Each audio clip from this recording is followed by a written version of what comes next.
নমস্কার বন্ধুরা, সবাই তোমরা কেমন আছো? আশা করি ভালো আছো।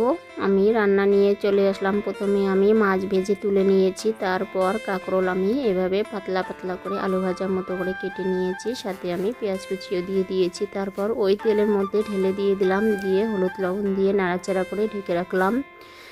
কিছুক্ষণ পর ভাজা ভাজা করে নামিয়ে নিয়ে তারপর কড়াতে তেল দিয়ে দিলাম জিরে, গোটা জিরে, টমেটো কুচি আর হলুদ গুঁড়ো দিয়ে নাড়াচাড়া করে নিয়ে দিয়ে দিলাম লবণ দিয়ে আবারও আমি নাড়াচাড়া করে দিয়ে দিলাম মশলা ঢেলে আদা বাটা, জিরে বাটা, পেঁয়াজ বাটা দিয়ে আমি মশলাটাকে ভালো করে কষিয়ে নেব।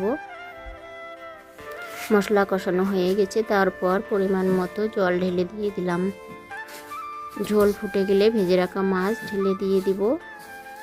মাছ ভাজা দিয়ে দিলাম। দু একবার ফুটিয়ে গেলে নামিয়ে নেব।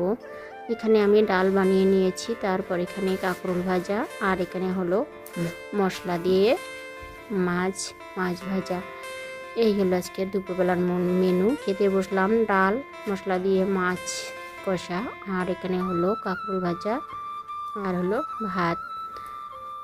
এই হলো আজকের দুপুরবেলার মেনু। তো প্রথমে আমি কাঁকরোল ভাজা দিয়ে ভাত খেতে শুরু করলাম। ভিডিওটি এ পর্যন্ত। ভিডিওটি ভালো লাগলে like, comment, share and subscribe করবেন। ফিরে আসবো পরের ভিডিওতে। টাটা।